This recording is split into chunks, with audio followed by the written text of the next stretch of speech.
సుందరాయ శుభాంగాయ మంగళాయ మహోజసే సింహశైల నివాసాయ శ్రీ నృసింహాయ మంగళం. శ్రీ శ్రీ శ్రీ వరాహలక్ష్మీ నృసింహస్వామి వారి సన్నిధానంలో శ్రావణ శుద్ధ పూర్ణిమ సోమవారం, శ్రవణ నక్షత్రం, ఆగస్టు 19వ తారీఖు. యథావిధిగా 4 గంటల నుంచి 4:30 గంటల వరకు సుప్రభాత సేవ. సుప్రభాత సేవలో భాగస్వాములు కాగోరు వారు దానికి తగిన రుసుము చెల్లించి సంప్రదాయ వస్త్రధారణంతో పరిమిత సంఖ్యలో భాగస్వాములు కావచ్చు.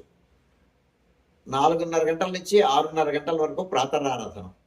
ప్రాతరారాధనలో భాగస్వాములు కాగోరు వారు దానికి తగిన రుసుము చెల్లించి సంప్రదాయ వస్త్రధారణంతో పరిమిత సంఖ్యలో భాగస్వాములు కావచ్చు. 4:30 గంటల నుంచి 6:30 గంటల వరకు జరిగేటువంటి ప్రాతరారాధనలో భాగంగా నిత్యవేద పారాయణం, ఉపనిషత్ పారాయణం, దివ్య ప్రబంధ సేవాకాలం, అనంతరం ధూప సేవ సమయంలో చతుర్వేద పారాయణం, శ్రీరామాయణం, భారతం, భాగవతం, విష్ణు పురాణం, క్షేత్ర మహాత్మ్యం, వరాహ పురాణం, శ్రీభాష్యం, భగవద్భృష్యం మొదలైన గ్రంథాలన్నీ పారాయణ చేయడానికి ఉపక్రమిస్తారు. అనంతరం బాలభోగ నివేదనం అయిన తర్వాత నిత్యహోమం పరిగణనం అయిన తర్వాత చుట్టు సన్నిధుల్లో నివేదనం పూర్తి చేసుకున్న తర్వాత మంగళాశాస్త్రం, శాతమరగోష్ఠి, తీర్థ వినియోగం అయిన తర్వాత చుట్టు సన్నిధుల్లో మంగళాశాస్త్రం పూర్తి చేసిన తర్వాత సుమారు 6:30 గంటల నుంచి సర్వదర్శనం ఆరంభమవుతుంది. 7:30 గంటలకు సహస్రనామార్చనం, 8:30 గంటలకు ఆర్జిత గరుడ సేవ, 9:30 గంటలకు ఆర్జిత నిత్య కళ్యాణం ఆరంభమవుతాయి. ఆయా సేవల్లో భాగస్వాములు కాగోరు వారు ఆయా సేవలకు తగిన రుసుము చెల్లించి సంప్రదాయ వస్త్రధారణంతో పరిమిత సంఖ్యలో భాగస్వాములు కావచ్చు. 11:30 గంటల నుంచి 12:15 గంటల వరకు రాజభోగ నివేదనం, మహానివేదనం. ఈ సమయంలో భక్తుల యొక్క దర్శనములు నిలుపుదల చేయడం జరుగుతుంది.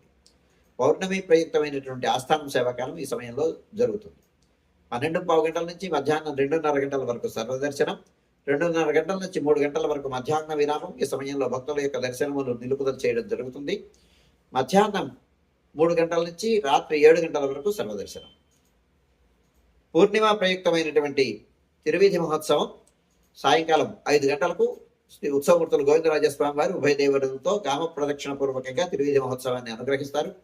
తిరువీధి పూర్తయిన తర్వాత ఆస్థాన మండపంలోకి వేయించేసిన తర్వాత కుంభహారతి, ఆళ్వార్లకు శ్రీ శటారి సమర్పణం పూర్తి కావించిన తర్వాత బేడా ప్రదక్షిణ పూర్వకంగా ఏకాంత సేవా పూర్వకంగా స్వామివారు భోగమంటపంలోకి వేయించేస్తారు. రాత్రి 7 గంటల వరకు సర్వదర్శనం కొనసాగుతుంది. 7 గంటల నుంచి 8:30 గంటల వరకు రాత్రి ఆరాధన. రాత్రి ఆరాధనలో భాగస్వాములు కాగోరు వారు దానికి తగిన రుసుము చెల్లించి సంప్రదాయ వస్త్రధారణంతో పరిమిత సంఖ్యలో భాగస్వాములు కావచ్చు. 8:30 గంటల నుంచి 9 గంటల వరకు సర్వదర్శనం, 9 గంటలకు ఏకాంత సేవ కవాట బంధనంతో ఈనాటి కార్యక్రమం సుసంపన్నమవుతుంది. ఇవాళ శ్రవణ నక్షత్రం, శ్రావణ పూర్ణిమ. ఈనాడు కరాళ చందనం సమర్పణం చేయడం జరుగుతుంది స్వామివారికి ప్రాతరారాధనలో. అలాగే కొండ దిగువ వేయించేసినటువంటి వెంకటేశ్వర స్వామివారి ఆలయం, స్వామివారికి అనుబంధ దేవాలయంలో శ్రవణ నక్షత్ర ప్రయుక్తంగా సుదర్శన హోమం జరుగుతుంది.